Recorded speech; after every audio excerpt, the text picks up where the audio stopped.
I also have a short film, which you can have a look at. But before it kicks off, I just wanted to thank Domino and the Southbank for asking me to do this.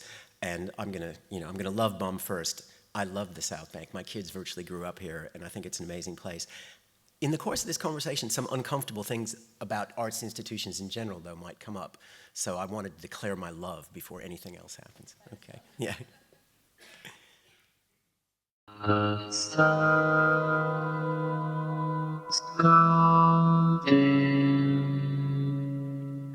This is the Arctic.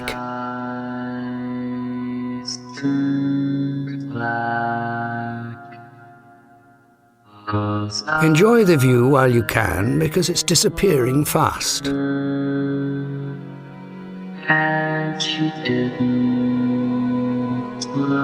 Soon the North Pole will be open water.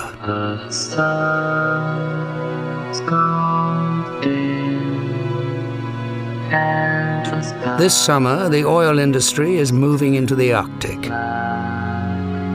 They want to get their hands on the oil beneath the seabed at the top of the world.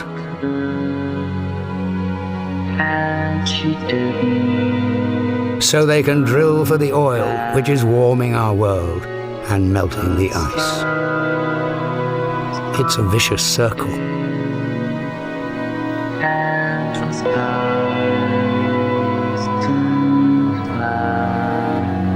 This summer, we're declaring a global sanctuary in the vital, vulnerable area around the North Pole.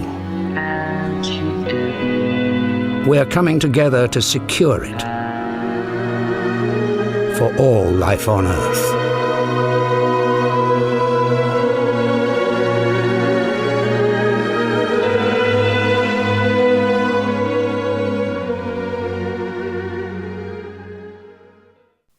This film was made a year ago. Our campaign kicked off about a year ago. When they said this summer, they were talking about summer 2012. And in fact, Shell did try to drill in the Alaskan Arctic in summer 2012. We, as in Greenpeace, but plenty of other activists as well, dogged their rigs all the way from when they set off in New Zealand in early spring 2012 till they finally made it to the Arctic. And through pretty much their own incompetence, were finally forced to withdraw from the Arctic last summer, although they haven't withdrawn permanently. I'm just going to take a tiny step back, though. I'm going to tell you, in case, I mean, everybody knows the name Greenpeace, but just in case you don't, we're an international environmental organization based on the idea of direct action, actually intervening in place of environmental destruction. We're funded entirely by individual donations, no governments, no business. We get a few foundation grants. And I just looked this up because somebody asked me the other day, how many people work for Greenpeace around the world? 2,000, which sounds really big. That kind of makes us the McDonald's, the environment movement. But when I then thought, I wonder how many people work for Shell, so I did Mr. Google, 87,000 people work for Shell. And they are just one of the many companies against whom we campaign. So I guess it's always good to keep these things in perspective. Now, I've been doing this kind of work off and on for 20 years, and when we came out, Domino asked me what I've been doing since I saw her last, and I have been kind of obsessing about the Arctic and the relationship of the oil industry to the Arctic for pretty much all of those 3 years. And especially when you listen to a talk like Polly's, you would think, you know, why should I care more about that or as much about that, or why should I care at all about that in comparison with all the other nightmarish, challenging things we have to deal with in the world? And everybody's going to have their own answer to that. Some people might have, they might not agree with me, but I think there's some reasonably, compelling reasons to care and to act. And the first one, I guess, is the easiest to understand. It's the last wilderness on Earth. And, we're in a place here, the Southbank Center is about art and about, creating things that matter. I actually think if it didn't have any function in the world, the Arctic is such an extraordinary place that its intrinsic value, to use one of those terrible terms, means, we really should protect it. We've managed to screw up so many other parts of the world that just in and of itself, it has value that matters to me and I think is worth caring about. In terms of the global environment, The Arctic is the part of the world that is being, and the Antarctic as well, the poles, are the parts of the world that are being most affected by the climate change we're already experiencing. So if we've experienced around a degree in average increase in temperature change around the world in the last 2 decades or 3 decades, the Arctic's experienced about 5. So it's about 5 or 6 times faster what's happening there. And it will, as John Hurt very kindly said for us as he was doing the voiceover for that film, the reality is that there is every likelihood that the Arctic will be ice-free in the summer, which hasn't happened for tens of thousands of years, within the next 2 to 3. And in fact, last year, September 2012, was the biggest retreat of the Arctic sea ice ever measured since it's been measured. And you again could say, why would anyone care? Actually, a lot of the really terrible weather that we've experienced here in the UK, okay, let's bring it right on home, is conceivably and quite likely largely to do with the changes in the Arctic sea ice.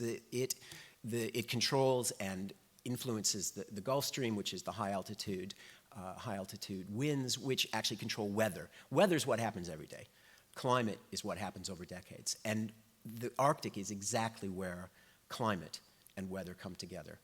And it's worth, it would, even if you didn't care about any of those other things, you didn't care about belugas, you didn't care about polar bears, you didn't care about Arctic foxes or narwhals, you might care enough about the weather, which actually is what is responsible for growing our crops, feeding our populations, and sustaining us many thousands of miles south. Thousands of people live in the Arctic. It's not an empty place, okay? It's not a national park. It shouldn't be a sanctuary that's just for cuddly creatures. There are thousands of people, indigenous people from Inuit, Sami, Eskimo people of all, who have lived up there for thousands of years and have a unique and they will tell you, a very valuable life, which is worth protecting. Not just because, it's not a museum. These are real communities where real people live. And I guess the final reason that I care about it is it's because it's amazing how certain places become emblematic of the way the world is.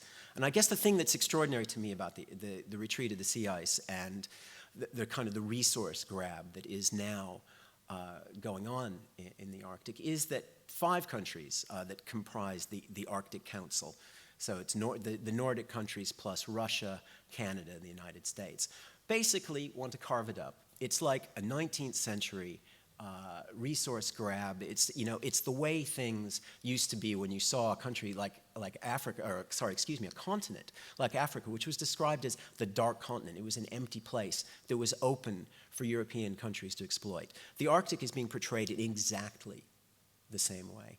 And 150 years ago, many people would have argued that the imperial rush to Africa, Asia, Latin America was wrong. The fact that the exact same thing is happening again in the 21st century, it's more than wrong. It's criminal, and which is why we have been focused this campaign for all of those reasons on because if we care about the Arctic, if we care about the climate, if there is a serious consideration by the governments, people, populations, communities of the world to do something about climate change, if we don't address the issues of the Arctic, we might as well kiss the whole process goodbye. Forget about the politics, forget about the big meetings in Copenhagen and Paris and wherever they take place. Without a genuine intervention to stop the industrialization of the Arctic, we literally have no chance of stopping runaway climate change. And that's not just because of melting Arctic sea ice. It's kind of an embodiment and a reflection of political reality. And it's worth considering, I guess, whether I don't know if the people if you guys who've come along today, you're interested in seeing activism, or you're interested in being activists, or you're interested in maybe crossing the line from seeing activism to being activists. But to me, that's why we're here. That's the opportunity that exists. So I guess the question, if I was sitting where you are, I would ask is, what can you do about it? What can you do when Shell, when BP, when Russia, when the United States want to do something? How can you stop them? And I guess, there are really, really easy things to do. You can sign up to, savethearctic.org, which is great, and I would encourage everybody to do that. We've managed to gather almost 3.5 million signatures in just over a year to declare a sanctuary in the waters around the North Pole. And that is a campaign that we're going to run as a political campaign to, and we'll take it to the UN General Assembly again this year and the year after. It's a long process. These things are painful, they're slow, but I think there is every chance, given what's happening in the external context, that that will eventually happen, that a sanctuary will be formed. But there's a huge amount that needs to be done before that happens, and the reason is that companies like Shell, BP, ExxonMobil, Statoil, basically the big oil companies, they've run out of places to go. And I think it's really important to remember this. When I first started doing this work about 20 years ago, oil companies controlled about 80% of the world's oil and gas. So those big 7 oil companies, so they've kind of compressed a bit now, but Shell, BP, Conoco, Chevron, Exxon, Mobil, they controlled 80% of the world's fossil fuel resources. Now they control less than 20. And the only places they can go to get at them are places like the Arctic, the extreme deep water of the Gulf of Mexico or off Angola, or to places like Russia, where they have to form relationships with companies like Gazprom and Rosneft, who, if you think Western oil companies are bad, you cannot imagine the kind of havoc that the Russian oil companies still wreak. Not because they're Russian, but because they are not under any kind of control of law. So between now and the Arctic drilling season is only 2 months long because there's so much ice up there that you can only drill very, very briefly. They only get a very short window of opportunity. And what the campaign that we run tries to do is to make it impossible for them to drill in those periods of time, those 2 months, because you gain a year with every 2 months that you manage to put them off. And I think that, in contemporary engagement, it's important to be positive, right? You got to say nice things to people. You've got to make people feel that there are good things to be doing out there. My job is to monkey wrench. That is what I do. That's what I do every day. And what I hope people who support the work we do can do is we really do aim to disrupt those kinds of relationships between companies and governments, between companies and other institutions, which means that the scrutiny, eyeballs on a company like Shell, make it impossible for them to continue to pursue these activities. And I'm not singling them out for any particular reason other than they were the first to go there. Let me tell you, there is no difference between these big oil companies in terms of what their culture is, in terms of what their activities are, in terms of what their intention is. When Shell was forced to pull out last summer, it's because the amount of attention that was put on them, not just by us, but unfortunately because of the BP blow-up in the Gulf of Mexico in the summer of 2010. It's very similar to what happened with Guantanamo in a way. The Obama administration could blame the Bush administration for what happened in the Gulf of Mexico because they weren't in charge. If there had been an oil spill, or if there is an oil spill in the Arctic while President Bush is in charge, he can't blame anyone else, which means that the level of intense examination of their activities means that you can't do the kinds of things that Shell tried to get away with in the Arctic. I think in the end, there is no end. There is no end to this. I've been doing this for 20 years. I'll probably be doing it till they carry me out in a box. But the potential for continuing to put pressure on these companies and the governments that ultimately they are answerable to is the only way in a world that is based entirely on power relationships that we, and I really do mean we, can change these kinds of outcomes. I really don't believe that that a catastrophic collapse of the climate is inevitable. I think that's amazing. Even hearing myself say it's amazing after 20 years of doing this because it has been very hard work, and I think the progress has been very, very small.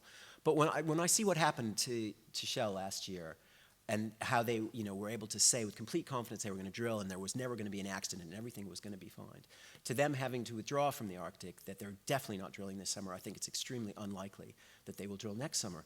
Statoil is withdrawn from their northernmost. BP is withdrawn from their Arctic.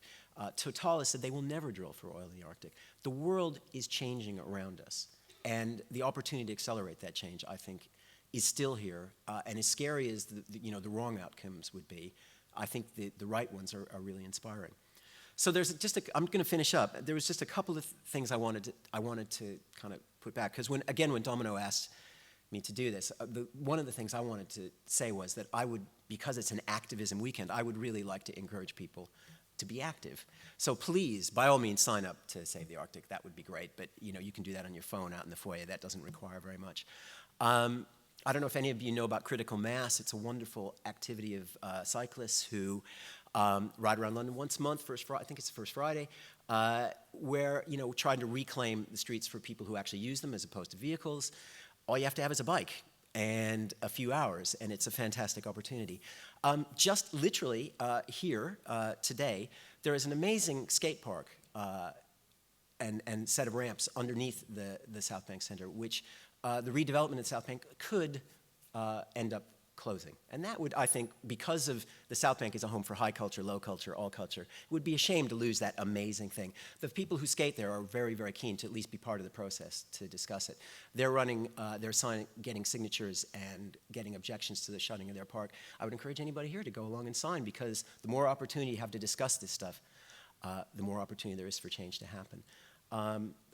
Our friends at Liberate Tate, who have been working very hard to end the relationship between BP and the Tate galleries, are going to be running a guerrilla workshop here today. Guerrilla is one of the themes of the day, at 4 o'clock in the foyer, and I, again, would encourage anybody to attend that, because they do amazing work, again, based on love, not on hate. They love the Tate, and they're artists, so what they do is they bring their creations to the Tate, and there's some amazing things to happen.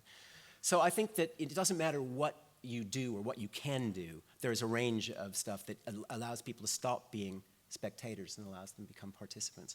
The final thing I want to say is, in the end, Shell won't be able to drill in the Arctic, because they've got the technological know-how and the governmental approval and all the things that go with it. Actually, the thing that allows big companies to do very, very bad things is their institutional relationships. It's about the way people and places relate to one another. And the relationship of a company like BP to the Tate, the relationship, no matter how tenuous, of a company like Shell to the Southbank Center is really, really good for those companies. And it's not very, very good for the institutions that are connected to them. And I think that we're at the very beginning of a conversation about who gets more out of those kind of relationships. And like I say, my job is disruption. I would really, really love it, because of how much I love the Tate and how much I love the Southbank, to have those companies stop using them as a smokescreen for the absolutely desperate things that they do, which affect all of us. So, like I say, we're at the beginning of a really, really interesting set of conversations, which I think everybody in this building, whether you're a punter or a producer, are going to be part of, for the next years. So thank you very much for the time. I really appreciate it. And thanks to the Southbank as well.